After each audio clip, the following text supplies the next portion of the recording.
സ്പീക്കിങ്ങിന് എനിക്ക് വളരെ അറിയാവുന്ന ഒരു എളുപ്പമുള്ള ടോപ്പിക്കായിരുന്നു കിട്ടിയിരുന്നത്.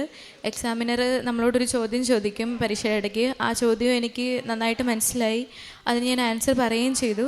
പക്ഷേ റിസൾട്ട് വന്നപ്പോൾ അത് ഞാൻ ഫെയിലായി. അപ്പോൾ ഞാൻ ഇങ്ങനെ ആലോചിച്ചു, എന്താ മാധവ് ഇങ്ങനെ ഉടമ്പടി എടുത്തിട്ടും എനിക്ക് പരീക്ഷയൊന്നും ജയിക്കാൻ പറ്റുന്നില്ലല്ലോ എന്ന് ഞാനിങ്ങനെ ആലോചിച്ചു.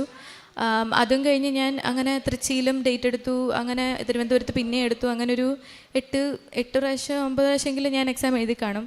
അതെല്ലാം ഞാൻ ഫെയിലാവുക ചെയ്ത്. പക്ഷേ പിന്നെയാണ് ഞാൻ ശ്രദ്ധിച്ചത്, ഞാൻ ഉടമ്പടി പ്രാർത്ഥനകളെല്ലാം ചെയ്യുമെങ്കിൽ പോലും ഞാൻ കാരുണ്യപ്രവർത്തികളൊന്നും ചെയ്യത്തില്ലായിരുന്നു. അപ്പോൾ പിന്നീട് ഞങ്ങൾ കാരുണ്യപ്രവർത്തികൾ ചെയ്യാൻ തുടങ്ങി.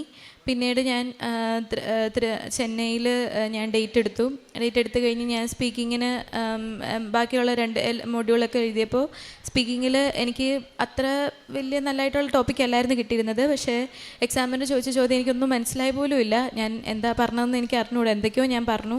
പക്ഷേ മാതാവിൻ്റെ അനുഗ്രഹത്താൽ ഞാനത് പാസ്സായി. അങ്ങനെ പയ്യെ ഞാൻ 4 മൊഡ്യൂളും പാസ്സായി.